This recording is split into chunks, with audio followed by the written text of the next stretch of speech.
அதிகாரம் 13. யோபு இதுவரையிலும் தன்னுடைய சிநேகிதரிடத்தில் சொன்ன விவாதத்தை இந்த அதிகாரத்தில் எடுத்துக்காட்டுகளை சொல்லி உறுதி பண்ணுகிறார். யோபு தன்னுடைய சிநேகிதரோடு தைரியமாய் பேசுகிறார். யோபுவின் சரீர ஆரோக்கியம் மிகவும் மோசமாய் இருக்கிறது. அவருடைய சிநேகிதரோடு ஒப்பிட்டு பார்க்கும்போது யோபு தன் சரீரத்தில் பலவீனமாய் இருக்கிறார். வேதனைகளையும் பாடுகளையும் உபத்திரவங்களையும் தாங்கி தன்னுடைய ஆத்மாவில் சோர்ந்து போயிருக்கிறார். ஆனாலும் யோபு மன திடத்தோடு மன தைரியத்தோடு தன்னுடைய சிநேகிதரிடம் பேசுகிறார்.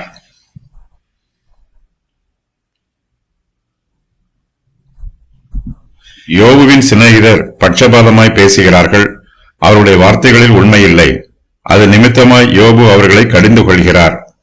யோபுவின் சிநேகிதர் சத்தியத்திற்கு விரோதமாக பேசுவதனால் தேவனுடைய நியாய தீர்ப்புகள் அவர்கள் மேல் வரும் என்று யோபு அவர்களிடத்தில் எச்சரித்து சொல்லுகிறார். தேவனுடைய கோபத்தின் நிமித்தமாய் தன்னுடைய சிநேகிதர் மௌனமாய் இருக்க வேண்டும் என்று யோபு விரும்புகிறார். யோபு இதுவரையிலும் தன்னுடைய சிநேகிதரை நோக்கி பார்த்து அவர்களோடு பேசிக் கொண்டிருந்தார். யோபு இப்போது தேவனை நோக்கி பார்க்கிறார். யோபு தேவனிடத்தில் தைரியமாய் இருக்கிறார். தேவனிடத்தில் தான் வைத்திருக்கிற விசுவாசத்தை யோபு உறுதி பண்ணுகிறார். யோபுவின் சரீர வேதனை அதிகமாய் இருந்தாலும் அவர் தேவனிடத்தில் வைத்திருக்கிற விசுவாசமும் அதிகமாய் இருக்கிறது. தான் குழப்பத்தில் இருப்பதாக யோபு தேவனிடத்தில் விண்ணப்பம் பண்ணுகிறார். தன்னுடைய பாவங்களை தேவன் தாமே தனக்கு உணர்த்த வேண்டும் என்று யோபு தேவனிடத்தில் பணிவோடு ஜெபம் பண்ணுகிறார்.